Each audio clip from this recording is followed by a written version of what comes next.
escolhido, não. Essa alegria que nós estamos sentindo é porque o dono da igreja estará aqui nesta noite. Bendito seja o nome de Jesus.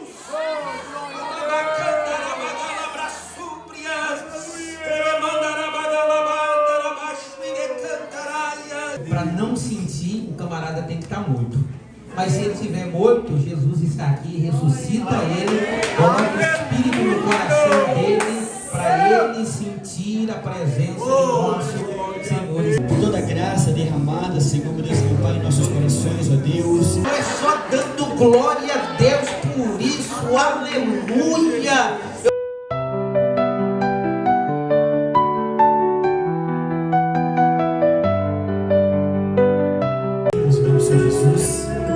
Aleluia, Jesus, glória a Deus. Através dos louvores, das oportunidades, como o Senhor vai confirmar através da sua palavra. Bendito é o teu nome, Jesus. Deixa de lado toda a distração agora, amigos. Bendito é o teu nome, Jesus. Oh, glória a Deus.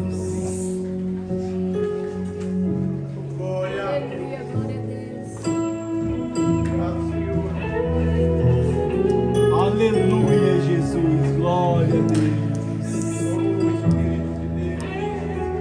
Estejam para cá, Senhor, meu Deus e meu Pai, Senhor. Nós queremos glorificar o teu nome, Senhor, meu Deus e meu Pai, por tudo que o Senhor tem feito neste lugar, Senhor.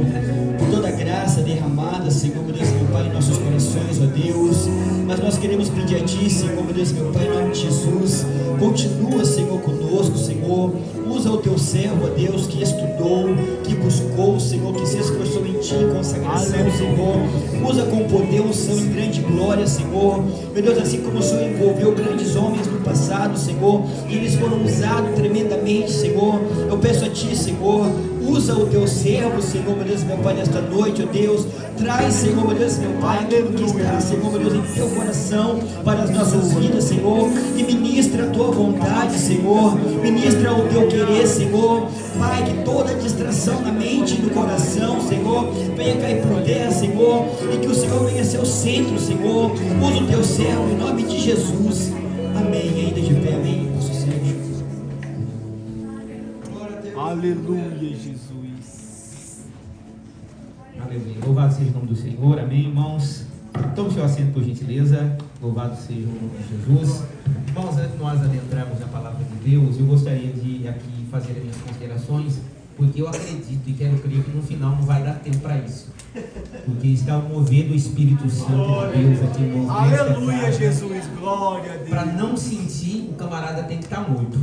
Mas se ele estiver morto, Jesus está aqui, ressuscita ele, coloca o Espírito no coração dele, para ele sentir a presença do nosso Senhor e Salvador Jesus. Presbítero Valdeci, muito obrigado pelo convite, o Senhor e toda a sua família. Quero, em primeiro lugar, parabenizar a mocidade Kadosh, santos separados do mundo de pecado, consagrado para uso exclusivo. Aí sim, o técnico de áudio foi meu amigo agora, hein? Olha aí.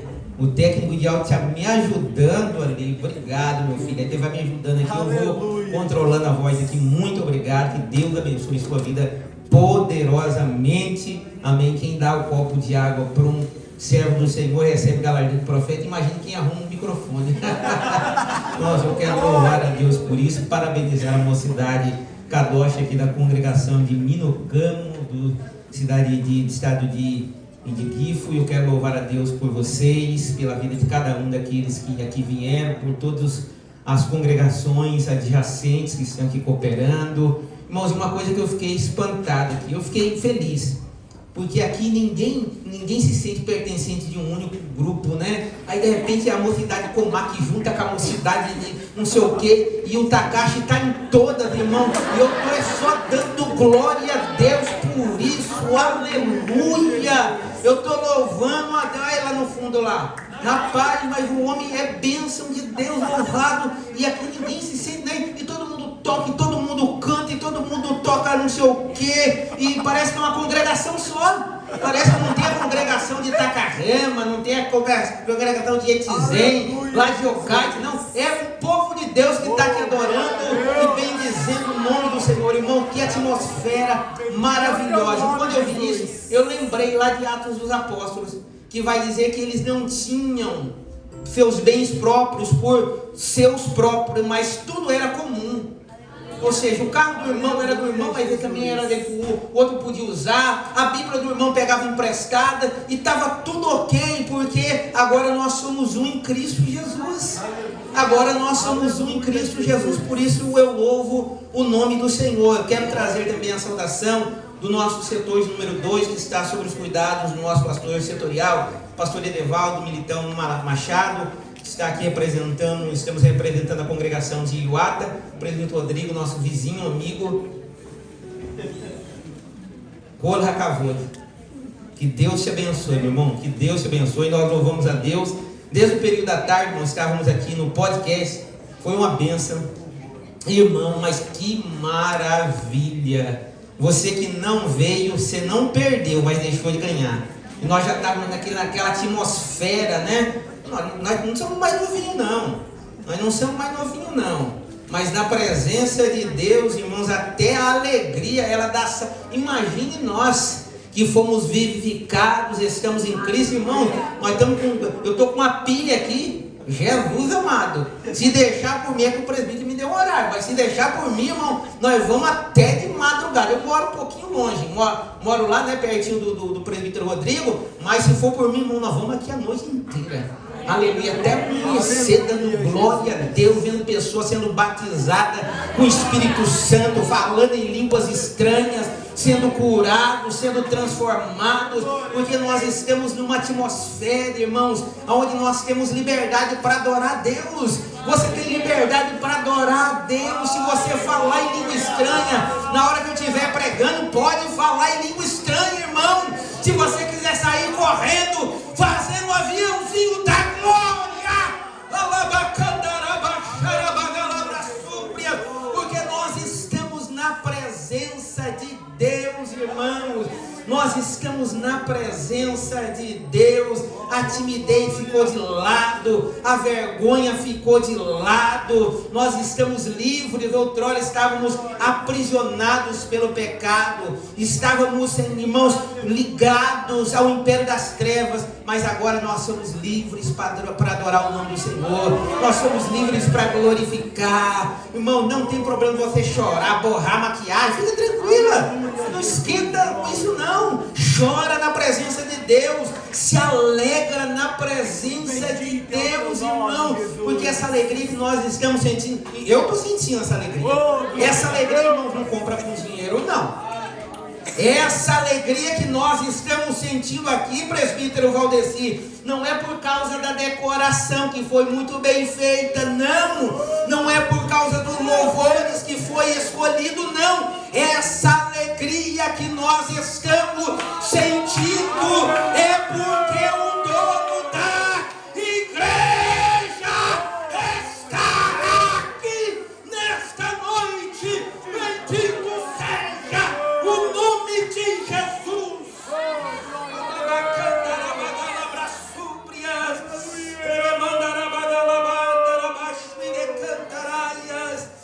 Aleluia, aleluia, aleluia. Quantos têm Bíblia nesta noite? Aleluia, pegue a sua Bíblia, por gentileza. Abra comigo na carta que o apóstolo Paulo escreve, Efésios capítulo de número 2. Nós vamos ver do versículo de número 2, do capítulo de número 2, versículo 1 até o versículo de número 9. Efésios capítulo de número 2. Sentado mesmo como você está. Aleluia, louvado seja o nome do Senhor. Efésios capítulo de número 2, versículo de número 1 até o versículo de número 9. O apóstolo Paulo escreve da seguinte forma: e vos vivificou, estando vós mortos em ofensas e pecados, e no outro tempo andávamos segundo o curso deste mundo, segundo o príncipe da potestade do ar, do espírito que agora opera nos filhos da desobediência, entre os quais todos nós também antes andávamos nos desejos da carne, fazendo a vontade da carne e dos pensamentos, éramos por natureza filhos da ira, filhos da ira, como em outros tempos. Mas Deus, que é riquíssimo, diga, riquíssimo. Deus, ele não é rico, irmãos. Deus, ele é riquíssimo. Ele é riquíssimo. Mas Deus, que é riquíssimo em misericórdia, pelo seu muito amor com o qual nos amou, estando nós ainda mortos em ofensas, nos vivificou juntamente com Cristo. Entre parênteses, pela graça sois salvos. Ele nos ressuscitou juntamente com Ele e nos fez assentar em lugares celestiais em Cristo, para mostrar nos séculos vindouros as abundantes riquezas da sua graça, pela sua benignidade para conosco em Cristo. Porque pela graça sois salvos, pela graça sois salvos, pela graça sois salvos, pela graça sois salvos, por meio da fé. Isso não vem de vós, é dom de Deus. Não vem por meio de obras, para que ninguém se glorie. Amém. Irmãos, esse texto que nós acabamos de ler está dentro de uma carta que Paulo direciona ela à igreja de Éfeso. Os irmãos conhecem muito bem, uma igreja muito notória, uma igreja rica em detalhes na sua construção e de todo quanto o Espírito trabalhou nessa igreja. O apóstolo Paulo também, sendo um homem que tinha um coração transformado, porque o apóstolo Paulo, da mesma dedicação que ele teve quando ele era um fariseu, ele diz isso escrevendo aos Filipenses. Ali ele fala que ele era da tribo de Benjamim, hebreu, circuncidado ao 8º dia, um homem zeloso, um fariseu zeloso, que sobrepujava a todos os que eram da sua idade, um homem que tinha um conhecimento tão profundo na lei. Ele conhecia a lei, mas estava morto por causa do pecado original, com todo o seu conhecimento, com toda a sua academia criada aos pés de Gamaliel, um dos grandes rabinos daquela época, se não falar o maior de todos os rabinos. Paulo teve uma ótima escola de ensino, mas Paulo precisou ser cheio do Espírito, para não ficar apenas na letra, mas para ser transportado para o reino do amor do Filho de Deus. O apóstolo Paulo, então, ele escreve essa carta, e Paulo, ele tem algumas características linguísticas. Nós sabemos que cada um de nós temos uma identidade linguística, escriturária. Cada um de nós temos alguns jargões, algumas palavras que são peculiares de cada um de nós. Cada um tem o seu jeito de falar, cada um tem o seu sotaque. Se o cara é de Minas, ele tem um sotaque. Se ele é do Rio, ele tem outro sotaque. Se ele é lá do Rio Grande do Sul, ele tem um sotaque. Se ele é lá do Paraná, de Curitiba, ele tem um outro sotaque. Cada um tem o seu jeito, cada um tem a sua forma. E Paulo também não é diferente, porque Deus não quer aniquilar por 100% a nossa natureza. Pelo contrário, Deus usou Moisés sendo Moisés, Deus usou Abraão sendo Abraão, Deus usou Elias sendo Elias, respeitando as características de cada um deles, com as suas falhas, imperfeição, porque Deus não está procurando o perfeito. Por isso que Ele enviou o perfeito, porque nós não somos perfeitos, nós estamos buscando. O apóstolo Paulo vai dizer: olha, não que eu tenha alcançado a perfeição, mas uma coisa eu faço, eu deixo as coisas que para trás ficam e prossigo para as que diante de mim estão. O apóstolo Paulo era um homem conhecedor das Escrituras Sagradas. E quando Paulo escreve a essa igreja, e Paulo, ele tinha um carinho por essa igreja, não que ele não tinha por outras, como ele escreve também aos irmãos de Roma. Mas Paulo, ele foi o fundador dessa igreja. Foi o homem pelo qual Deus usou para pregar na cidade de Éfeso e fazer um grande movimento, não um movimento de lata vazia, de barulho, mas um movimento do Espírito Santo. E o grande movimento do Espírito é quando há conversão, quando há transformação, cura, batismo do Espírito Santo, as pessoas abandonam o caminho de pecado e se convertem ao nome do Senhor. E quando nós lemos isso, o apóstolo Paulo, ele tinha um carinho por essa igreja. E essa igreja, ela é uma igreja, podemos dizer que especial. E Paulo, quando a sua característica de escrever, eu não sei se os irmãos puderam já ler a carta que Paulo escreve à igreja de Éfeso. Ela é considerada para muitos teólogos um manual de batalha espiritual. Mas eu costumo dizer que Paulo, aqui nessa carta, ele revela o Deus riquíssimo. E o nosso Deus a quem nós servimos, sabemos da Bíblia que Ele é o dono do ouro e da prata, mas eu não estou falando dessa riqueza. Eu não estou falando da riqueza das coisas perenes, das coisas terrenas. Deus é o dono de todas as coisas. Salmo de número 24 vai dizer: no Senhor é a terra, a sua plenitude, o mundo e os que nela habitam. Deus é o dono de todas as coisas.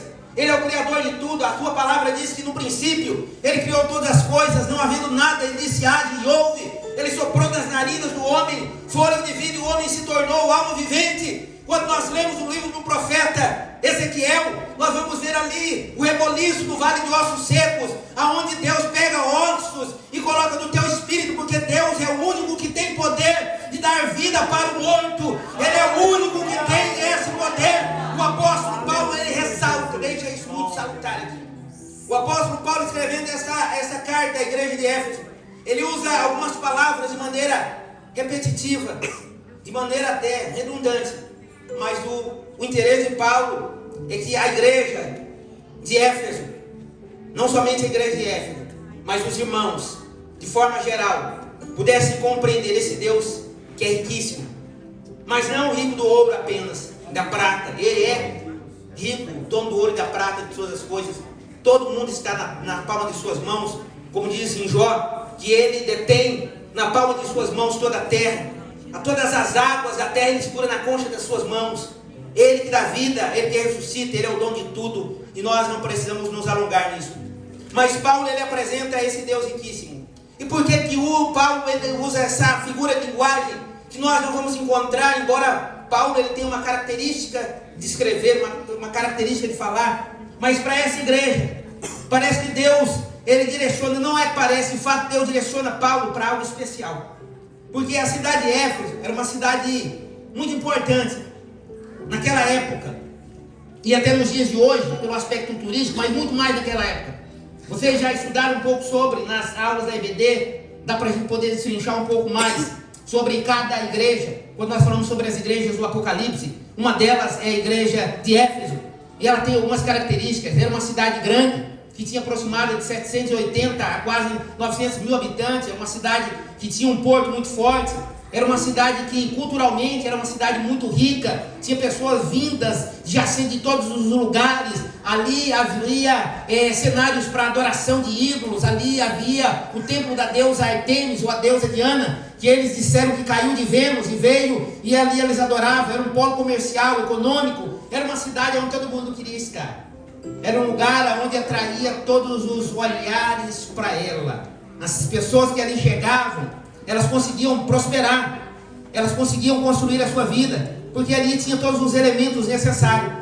E Paulo chega nessa igreja, e o relato que nós temos do início dessa igreja está em Atos. Eu vou citando, irmãos, só para a gente poder ganhar tempo, e aí você vai lembrando aí dos textos bíblicos, tá? Atos 19, Paulo diz assim que estando Apolo e Corinto, Paulo passando pelas regiões mais altas, ele chega na cidade de Éfeso. E ele chega na cidade de Éfeso, e Paulo ali, ele prega a palavra de Deus, a conversão de almas. Há um grande mover do Espírito Santo de Deus ali naquela cidade, uma cidade que era rica em questões econômicas, rica em população, recurso mineral, recurso hídrico, recurso humano. Era uma cidade que tinha tudo para ir de vento em popa, mas faltava ali uma coisa. Me pergunto o que faltava. Faltava a presença do Espírito Santo de Deus naquela cidade. E eu quero aqui já contextualizar que de nada nos adianta termos tudo, mas se nós não tivermos o principal. E o principal para nós é Jesus. O primordial para nós é Jesus, irmãos. O resto é secundário. O resto é factível de nós termos ou não termos. Por exemplo, nós temos um bom microfone aqui, ó. Olha que microfone lindo, da Shuri. Coisa linda de Jesus Cristo de Nazaré. Mas se nós não tivermos Ele, a gente dá glória a Deus do mesmo jeito.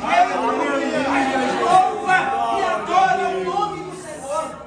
Mas nós não dependemos dEle. Agora nós dependemos do Espírito Santo de Deus. O que adianta eu estaria aqui pregando se não fosse guiado pelo Espírito Santo? Se Deus não tivesse colocado uma palavra no coração do presbítero, no coração do líder da mocidade, tivesse compartilhado conosco e nós tivéssemos exaurido, pensado nessa palavra, deixando que o Espírito trabalhasse no nosso coração, para a gente poder conseguir aqui não apenas de forma teológica, mas de forma prática. Irmão, descobrimos pela palavra de Deus e pelo Espírito o que de fato é o sentido da graça. Aleluia. Pela graça sois salvos. Aleluia, Jesus. É uma palavra que a gente está cansado de ouvir em letra de música, em canção. A gente tem um número de versículos aqui na nossa cabeça, dizendo da graça, o apóstolo Paulo falando da graça, e a gente foi cantado aqui a graça, teologicamente o favor de Deus merecido, o presente de Deus, ao que nós não merecemos. O presbítero aqui, Rodrigo, leu o texto da parábola do filho pródigo, mostrando que é exatamente isso. O filho não merecia, diz: pai, pequei contra o céu e contra a terra, e não sou digno de ser chamado teu filho. O pai falou assim: olha, você está certo, realmente você não é digno. Não, o pai diz pelo contrário: chama o servo, mata os melhores dos animais, coloca uma sandália nova, anel, roupa, porque eu não estou preocupado de onde ele veio, eu estou preocupado com aquilo que ele quer. Ele veio destruído e Jesus veio para esses, irmãos, porque Paulo, ele vai dizer aqui em Efésios capítulo de número 2: e vós vivificou estando ainda. Meu Deus! Bendito é o teu nome, O que a gente faz, irmãos, não é absolutamente nada diante do que Ele já fez por nós. Aleluia, Jesus. Se você entregar a tua vida inteira para Ele, abandonar tudo que você tem e servir a Jesus, ainda não é uma gota no oceano do que Ele já fez por nós. Não se pode comparar, irmãos. A graça é exatamente isso. É aquilo que nós não podíamos fazer. Quando nós olhamos para a palavra, eu não quero entrar na questão da semântica. Não, eu não quero. Eu não quero entrar na questão da semântica. Quando nós olhamos no Antigo Testamento, a palavra graça ela é quase ausente. A palavra hebraica para misericórdia, que depois foi traduzida por causa da Vulgata Latina. Os irmãos conhecem um pouco da construção bíblica, né? O Antigo Testamento foi traduzido para o grego, e depois do grego foi traduzido para o latim, chamada Vulgata Latina. E as nossas traduções, a grande maioria delas vem da tradução da Vulgata Latina. E a Vulgata Latina traduz a palavra Hesed, que é a palavra mais comum, mais apropriada para misericórdia do hebraico. Ela traduz como misericórdia. A palavra misericórdia tem etimologia exatamente no latim. É uma junção de duas palavras: miser, que significa miserável, pobre, e cordes, que significa coração. É como se pegar os miseráveis e colocar dentro do próprio coração. Deus criou um sistema bom no Antigo Testamento para perdão de pecados. Ele criou. Tudo que Deus cria é bom. Só que Deus, irmãos, não criou um sistema perfeito. Propósito. Por que Deus não criou? Ele poderia criar um sistema perfeito? Sim. Dentro das ofertas, quando nós olhamos no Antigo Testamento, os irmãos sabem, existiam várias formas de perdão do pecado. Existiam várias ofertas de animais específicos, voto de paz, sacrifício de paz, de agradecimento, de arrependimento. Existia o dia do perdão, o dia do Yom Kippur. Yom é dia. Pur vem da palavra caparrá, que significa cobrir, perdoar. Caporre, tem a mesma raiz semântica. Mas o Antigo Testamento deixa bem claro que o sacerdote, ele tinha que uma vez por ano oferecer sacrifício primeiro por ele, porque ele sendo o sumo sacerdote, o Kohen Gadol, o grande. Kohen é sacerdote, Gadol é grande, o grande sacerdote, o sumo sacerdote, o cabeça do sacerdote. Ele era o sumo, o principal. Ele uma vez por ano, ele oferecia sacrifício de animal, um animal especial para a purificação do perdão do povo. Ele matava o animal, pegava aquele sangue, imergia ele numa planta chamada isopo, que era tipo uma esponja, mergulhava aquele sangue ali e aspergia sobre as pessoas. Aonde aquele sangue caía era sinal de que Deus visitou com a sua misericórdia, com a Hesed, ministrando perdão momentâneo. O outro ano foi assim, o outro ano foi assim, o outro ano foi assim, o outro ano foi assim, o outro ano era assim. Se deixasse passar, é como maná, não podia deixar de um ano para o outro, porque era para aquele momento, não era para todo sempre. Mas de propósito, calma, Deus tem o controle de tudo. Deus estava preparando. Deus estava preparando a humanidade para algo maravilhoso. Eu quero que você abra comigo Gálatas capítulo de número 4. Gálatas 4, versículo 1, eu vou ler para a gente ganhar tempo. Digo, pois, que todo tempo, em todo herdeiro é menino, em nada difere do servo, ainda que seja senhor de tudo, mas está debaixo de tutores e curadores, até o tempo determinado pelo Pai. Esse tutor é a lei. A lei era serviu como um tutor. Ela não era a herdeira, mas era somente a tutora pelo Pai. Assim também, vós, quando éramos meninos, estávamos conduzidos à servidão debaixo dos primeiros rudimentos do mundo. Mas vindo, versículo 4, mas vindo a plenitude dos tempos, Deus enviou seu Filho, nascido de mulher debaixo da lei, para remir os que estavam debaixo da lei, a fim de recebermos a adoção.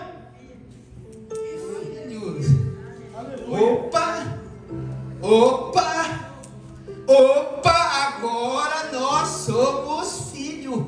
João vai dizer no Evangelho de João capítulo 1, versículo 12, e a todos quanto creram, foi-lhe dado um poder, exousia, do grego, capacidade de se tornarem filhos de Deus. Nós estávamos mortos. Paulo fala lá em Efésios 2:1. Nós estávamos mortos em nossos pecados, mas agora, vindo à plenitude dos tempos, Deus se manifestou na pessoa do seu Filho, nascido de mulher, debaixo da lei, para remir os que estavam debaixo da lei, a fim de recebermos a adoção de filho. E porque sois filhos de Deus, enviou-nos, Deus enviou aos nossos corações o Espírito que clama, Abba, Pai. O Espírito só está no teu coração porque tu é filho. Meu Deus! O Espírito só está no nosso coração porque nós somos filhos. Aleluia!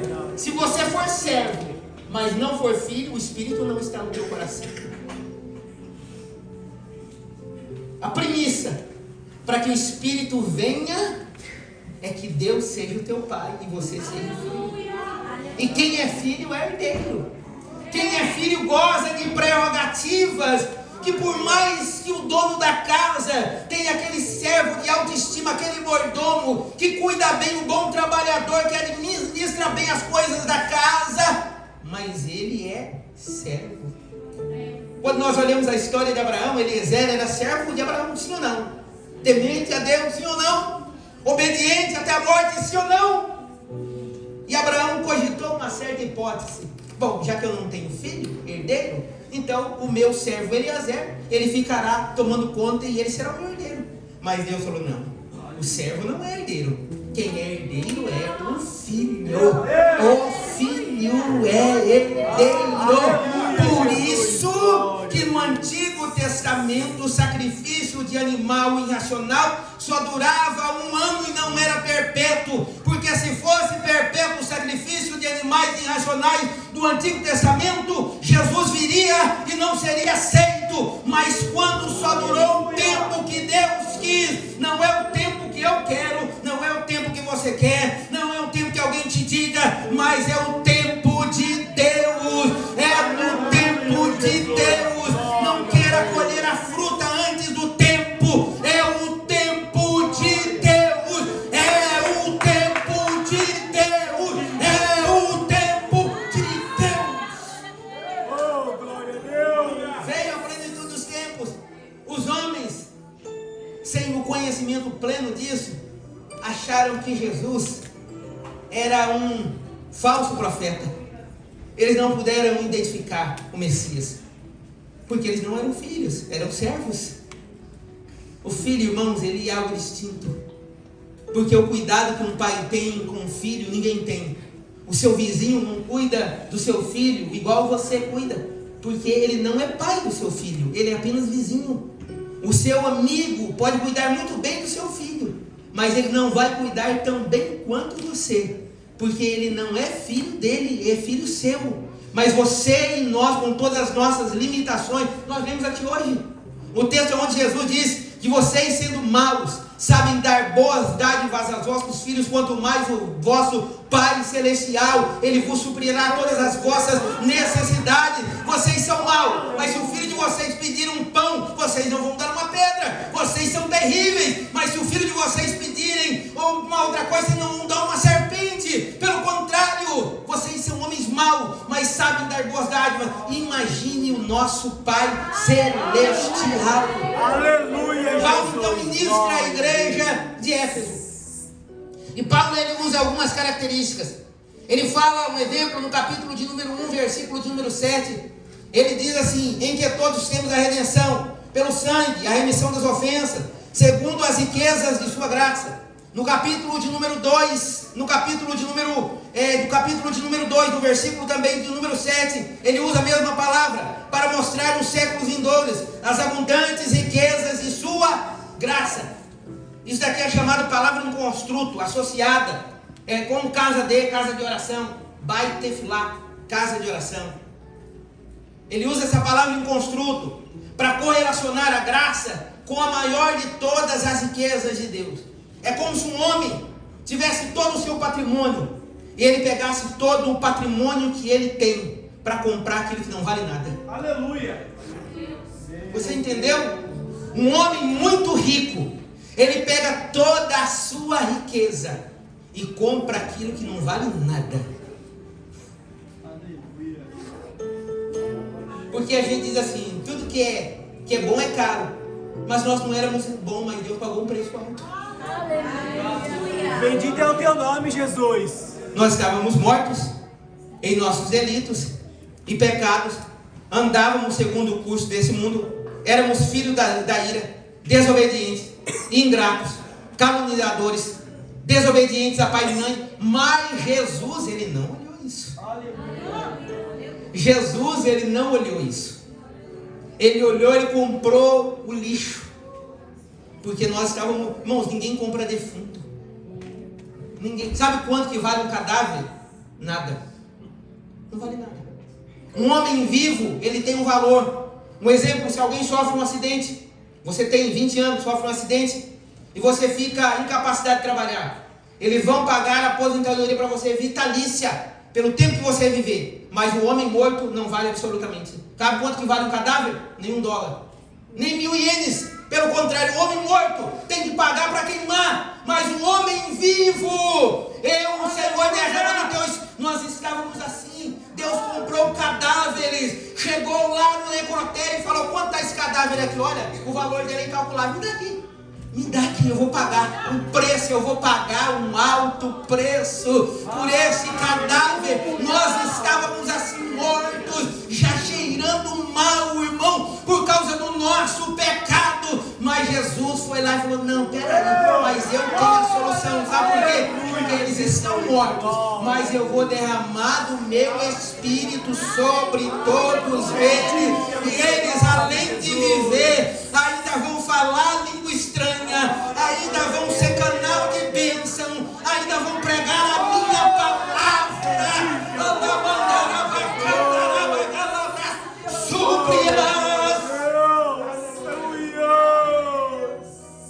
A misericórdia do Antigo Testamento, ela tinha o seu valor, porém ela era limitada. Eu gostaria de ler um texto, Lucas capítulo de número 5, Evangelho segundo escreveu o seu Lucas, capítulo de número 5, versículo 1. O epígrafe está falando sobre a pesca maravilhosa e os primeiros discípulos. Olha o que diz a palavra de Deus. Eu vou ler para a gente ganhar tempo. E aconteceu que, apresentando a multidão para ouvir a palavra de Deus, estava junto ao lago de Genezaré, que é o mar da Galileia, mas depende da região, ele tinha o mesmo nome. Se ele estava na região de Genezaré, era o lago de Genezaré. Se estava na região da Galileia, mar da Galileia. Um lago grande, que é o maior lago de água doce que tem em Israel até nos dias de hoje, e a principal fonte de água potável que existe naquele lugar. E viu estar nos barcos junto à praia, de largo. E os pescadores, havendo descido deles, estavam lavando as redes. E entrando num barco, Jesus entrando num barco, que era de Simão, Pedro, pediu-lhe que afastasse um pouco da terra. E assentou-se e ensinava no barco e a multidão. E quando acabou de falar, disse: Simão, faze-te ao mar e lança as redes para tornar a pescar. Respondeu Simão Pedro, disse-lhe: Mestre, havendo trabalhado toda a noite, nada apanhamos, mas porque mandas, lançarei a rede. E fazendo assim, colheram grande quantidade de peixe, que se rompia-lhe as redes. E fazendo sinal aos seus companheiros que estavam do lado do barco, para que fossem ajudar, e foram, e encheram ambos os barcos, de maneira que de tal que quase iam a pique. E vendo Simão Pedro, prostrou-se aos pés de Jesus e disse-lhe: Senhor, afasta-te de mim, porque também sou um pescador. Eu vou explicar para você. Pedro, Simão, ele está pescando. Ele era, por profissão, pescador. Jesus então chega no barco dele, pega emprestado, ministra a palavra. E eles haviam trabalhado duramente à noite e nada haviam pescado. E quando Jesus disse: olha, lança a rede de mim. Jesus era pescador, sim ou não? Não. Jesus não era pescador. Jesus tinha um sonar. Mas Jesus disse, fala o seguinte: Jesus não falou, lança a rede em qualquer lugar. Jesus apontou, falou: ali, ó, lança lá. Falou: Senhor, nós trabalhamos duramente, mas não pescamos nada. Mas o Senhor está falando, então nós vamos lançar lá. A Bíblia diz que eles trouxeram tanto peixe, que as redes estavam quase se arrebentando de tanto peixe. Vem fulano, pega o barco que tem emprestado para encher. A rede vazia representa a lei, tentando salvar a humanidade. Tinha eficiência, mas não conseguia pegar muita coisa. Era muito trabalho, era muita liturgia, era muito sacrifício, era muito sangue, era muita indumentária, era muito incenso, era muito óleo, era muita fumaça, era muito sacerdote, era muita gente, era tribo que não acabava mais. Para perdoar o pecado, tentavam puxar, de vez em quando traziam um Abraão da vida, de vez em quando traziam um Moisés, de vez em quando traziam um Elias, de vez em quando traziam um Samuel, de vez em quando traziam desses, mas a graça não. Essa rede cheia, lança a rede ali, e a rede vai vir transbordando. Sabe por quê? Porque não era a habilidade do pescador Pedro, porque Pedro, ele sabia pescar, irmãos. Pedro, ele era profissional. Você já viu um profissional pescando? O camarada olha e fala ali, peixe. O camarada olha só pelos passarinhos e fala ali, tem um cardume ali, e o peixe que está ali é esse. Eu vou lançar lá, ele joga a rede lá. E, irmão, não era molinete não, era rede. Eles lançaram assim, coisa linda, irmão. Joga aquela rede assim, ela abre. Faz aquilo. Aí vem puxando. E não pega um peixe. Mas sobre a palavra de Deus ele lança. E Jesus não era pescador. Jesus não entendia de pescaria. Mas Jesus entendia de espiritualidade. Só para mostrar para ele, lança ali. Tá vendo? E aí lança, quando puxa a rede, Jesus diz para ele: fica tranquilo. Você não é pescador, você é pescador, eu não sou não, mas vai fazer o seguinte: eu vou fazer de você pescador de homem. Você vai pescar pessoas, porque você estará cheio da graça. A lei, a misericórdia, no Antigo Testamento, ela tinha deficiências. Ela não era capaz de, com toda tentativa, salvar. Mas quando Jesus trouxe a graça, esse favor imerecido, que nós não merecemos de forma nenhuma. Sabe a parábola do servo incompassivo, que devia 10.000 talentos? É uma parábola, irmãos, é uma hipérbole. 10.000 talentos. Os talentos ou basicamente eram de ouro ou de prata. 10.000 talentos era equivalente, um talento era equivalente a 6.000 denários. Um denário era o ordenado de um dia de trabalho de um homem braçal. Uma pessoa, talvez, aquele mais influenciador, ganhasse 2 denários. Um daquele talento era equivalente a 6.000 denários. O homem, o servo incompassível, devia 10.000 talentos. Irmão, sabe quanto tempo ele demoraria para pagar a dívida dele? 60 milhões de anos. Era impossível de alguém conseguir pagar o preço para ser salvo, mas Jesus disse: pela graça sois salvos, para que não haja nada em nós, para que alguém diga: olha, eu sou bonzão, eu mereço. Eu prego bem, eu falo bem, eu conheço bem, eu sou um cara entendido, eu sou um religioso, eu vou na missa, eu vou na igreja, eu vou na oração. Você pode ir aonde você quiser, mas se você não tiver a presença do Espírito, se você não for envolvido pela graça de Cristo, é nulo. Bendito é o teu nome, Jesus. Sem a graça, irmãos, nós cheiramos mal. Nós estamos como Lázaro, já cheira mal. Mas com a graça, Ele nos envolve com o seu grande amor. Ele nos banha de amor e Ele nos transporta das trevas para o reino do amor do seu Filho. Pela graça você é salvo. Isso não vem de vós, é dom de Deus, não por obras, para que ninguém se glorie. Paulo continua falando à igreja de Éfeso. A igreja de Éfeso tinha características. A cidade era uma cidade riquíssima. Só que Deus, usando a vida de Paulo, mostra para os cidadãos de Éfeso que toda a sua riqueza não valia absolutamente nada.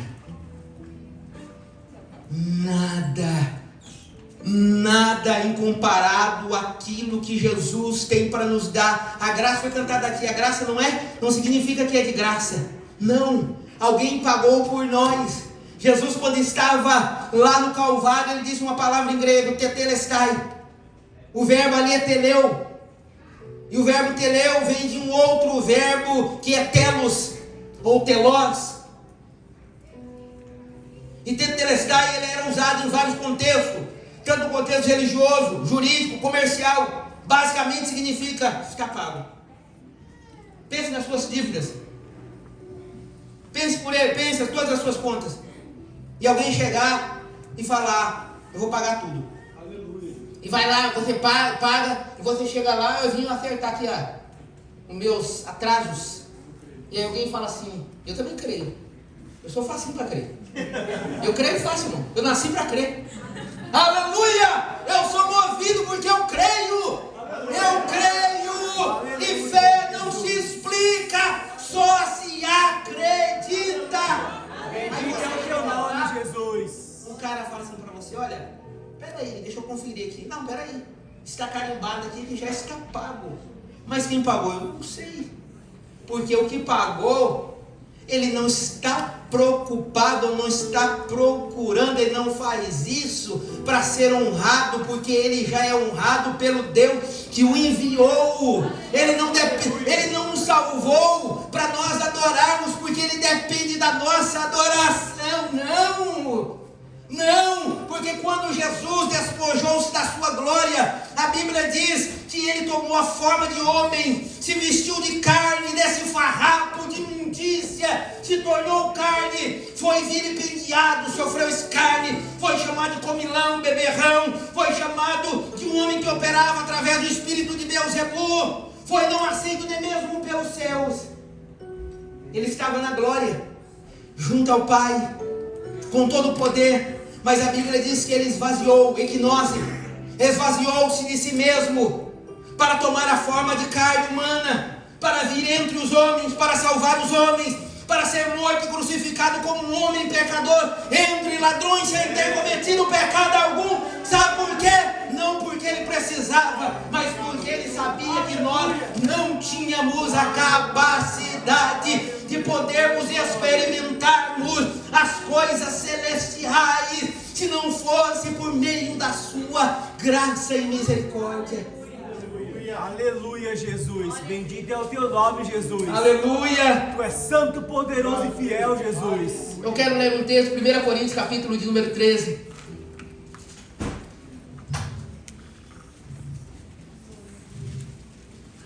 A partir do versículo de número 8, só para a gente contextualizar, até o versículo de número 12. 1 Coríntios, capítulo de número 13, versículo 9. Porque em parte conhecemos, mas em parte profetizamos. Nós estamos em parte a gente conhece. Hoje a gente está aqui, está naquela atmosfera. Aleluia, glória a Deus, aleluia. Quer sair correndo aqui na igreja, presbítero Josiel, quer aqui glorificar o nome do Senhor. Mas tem dia que a gente vem para a igreja assim, só pela graça de Jesus. Meu Deus, eu consegui chegar na porta da igreja, me arrasta para dentro. Mas tem dia que a gente está assim e não quer ir, o pessoal apaga a luz e fala, não, vou ficar aqui na igreja sozinho, vou ficar adorando. Sabe por quê? Porque em parte nós conhecemos, mas em parte profetizamos. Versículo 10, mas quando vier o que é perfeito, então aquilo que é em parte será aniquilado. Quando eu era menino, falava como menino, sentia como menino, discorria como menino, mas logo cheguei a ser homem e acabei com as coisas de menino. Versículo 12, porque agora vemos como espelho, como um enigma, como aquele espelho de bronze, sabe? Que o espelho arcaico era de bronze. Você não via? Tá que nem eu enxergando agora. Eu olho lá, os irmãos, eu estou vendo aquelas letras lá naquela tela lá, ó. Eu estou vendo, mas vocês conseguem enxergar bem aqui que está aqui no púlpito? Lá na tela lá, eu estou vendo ela toda borrada assim. Eu estou vendo ela toda dançando assim. Eu acho que elas estão no espírito. Elas estão todas borradas para mim. Mas Paulo ele vai dizer, porque vemos por enigma, como espelho de bronze, mas então o veremos face a face. Nós estamos experimentando porções do Espírito da alegria. Não se compara aquilo que Deus tem preparado para o seu povo na eternidade. Porque o que nos impede, irmão, de sair aqui voando é essa carne maligna. Mas quando ele vier, este corpo, este farrapo, quando Paulo disse, quem me livrará do corpo desta morte? Miserável homem que sou, o bem que quero fazer eu nunca faço, mas o mal que eu não quero estou sempre fazendo. Sabe por quê? Por causa da carne. A carne, irmãos, a carne nos impede. Mas a palavra de Deus, o apóstolo Paulo fala, mas então nós veremos como ele é. E agora em parte nós não conhecemos, mas nós o conheceremos como eu sou conhecido de vocês. Vocês vão ver ele tete a tete. Aleluia. E poder chegar e falar, ô Jesus, como tá? Tarde? É o teu nome, Jesus. Tarde, né, Jesus? Como tá, Jesus? Jesus tem um mistério aqui na Bíblia que eu não sabia como que é. Aí Jesus fala, senta aqui, amigo. Senta aqui, eu vou contar todinho pra você. Agora nós não precisamos ter preocupar com horário, com fome, com medo, com frio. Você não tem lá um cai para pegar. Você não precisa fazer zangueô. Não tem chigotô. Seu chigotô é você sentar aqui e ouvir. Agora eu vou descortinar. Ele vai descortinar. Ele vai rasgar. E os nossos olhos então contemplarão o que Ele é. E nós mesmos seremos transformados. Esse corpo mortal será revestido da imortalidade. O que é corruptível será revestido da incorruptibilidade. O carnal será revestido do espiritual. Então nós podemos ouvir a voz do Senhor. Vinde benditos de meu Pai para o lugar poderoso em Ele não foi preparado, o lugar está pronto. É nós que não estamos prontos ainda. O lugar está pronto pronto antes da fundação dos séculos, irmãos. Antes da fundação do mundo. O lugar já está pronto. Quem não está pronto é nós. Nós estamos, Deus está nos esmerilhando, Deus está nos passando na moenda, Deus está nos quebrando, Deus está nos triturando, tirando uma impurezinha daqui, um pecadinho dali, é uma renúncia, é uma caminhada, um tombo, levanta de novo, caminha mais um pouquinho, você vai chegar lá. Paulo disse, olha, não desfaleça, combata o bom combate, termine a carreira, guarde a fé, porque a coroa, ela está preparada. A graça de Deus é a única possibilidade para que alguém experimente. Abraão foi homem de Deus, sim ou não? Sim? Moisés foi homem de Deus, sim ou não? Elias? Samuel, Eliseu, Ezequiel, Daniel, Obadias, Amós, Naum, todos eles foram grandes homens, mulheres de Deus. A galeria da fé está cheia de homens. Abel, Abraão, Adão, homens cheios de Deus. Só que eles não viram, eles não experimentaram o que nós temos experimentado. Aleluia, Jesus. Vai das nações. Daniel, o homem segundo o coração de Deus, homem amado do céu. Samuel, Daniel, Davi, o homem segundo o coração de Deus, com toda a sua capacidade, eles não experimentaram. A Bíblia diz que o Espírito vinha de conta-gota, pegava de um Sansão da vida, tomava ele pegava um portão, colocava no ombro, com uma queixada ele matava milhões e milhares. Só que quando o Espírito saía, um gatinho. Não era o cabelo, a força não estava no cabelo de Sansão. Porque o nazirado, a palavra nazir, o nazirado, ele tinha várias formas de nazirado. Poderia ser um nazirado vitalício por um determinado tempo. Não era nazirado. Não era. A força estava no espírito e não no cabelo. Não tem cabelo. Cabelo, irmão. Você acha que Deus está preocupado com o cabelo? Lógico que não. Deus está preocupado com obediência. Era a obediência, não era o cabelo. De Sansão era a obediência. Ele, pelo voto, fazendo um voto, cumpra. Porque Deus se aprazera mais na obediência do que sacrifícios. Oh, glória a Deus. Bendito. Esses homens, irmãos, eles viram de longe assim, lá na frente, peraí, no ano X, uma virgem conceberá e dará à luz um filho, e ele será chamado Emanuel, príncipe da paz, Deus conosco.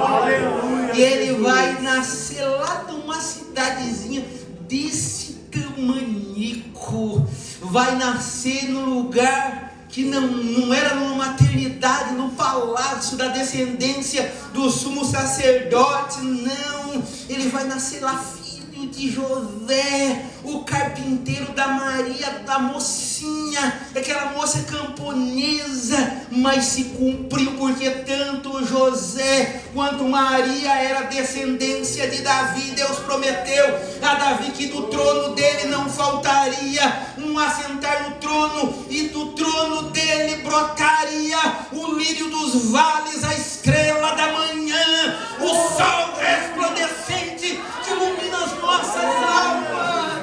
Glória a Deus. Bendito é o teu nome. A gente olha Abraão e fala, nossa, pela fé, Deus disse para Abraão, sai da tua terra, vai para a terra que eu te mostrarei. E ele obedeceu e saiu, pegou sua mulher, seu sobrinho, seu gado e foi, e habitou em tendas, no meio de desertos, passou por inúmeros infortúnios, mas ele viu de longe, assim, lá de longe. Se ele tivesse um binóculo, eu vou ver, tá lá, não vou conseguir chegar. Moisés também, poxa, será que está lá em Canaã? Deixa eu olhar daqui da onde eu estou, do Egito, lá em Canaã, não estou vendo ainda. Mas nós não vemos, mas ele está dentro de nós. Jesus disse para Judas, mais bem-aventurado não é aquele que vê, mas aquele que crê que o Espírito está habitando dentro dele. Nós somos salvos pela graça, e por causa desta graça salvadora, nós podemos, irmãos, usufruir desse banquete suficiente, que está preparado, Shulchan Aruch, mesa preparada. Esta mesa, quando Davi compõe o Salmo de número 23, ele diz: o Senhor é o meu pastor, nada me faltará, deitar me faz em verdes pastos, guia-me mansamente águas tranquilas, refrigera minha alma por amor de seu nome. Ainda que eu ande pelo vale da sombra, não temerei mal algum, porque tu estás comigo. A tua vara e o teu cajado me consolam. Preparas uma mesa perante mim na presença dos meus inimigos. Unge o meu cálice com óleo, unge a minha cabeça com óleo, o meu cálice transbordará. O eu comer. Hello. E aí, beleza? Como é que você tá? Tudo bem? Estamos aí. Estamos junto nessa aí. Sempre. Glória a Jesus, glória a Deus. Tu és santo, poderoso e fiel, Jesus.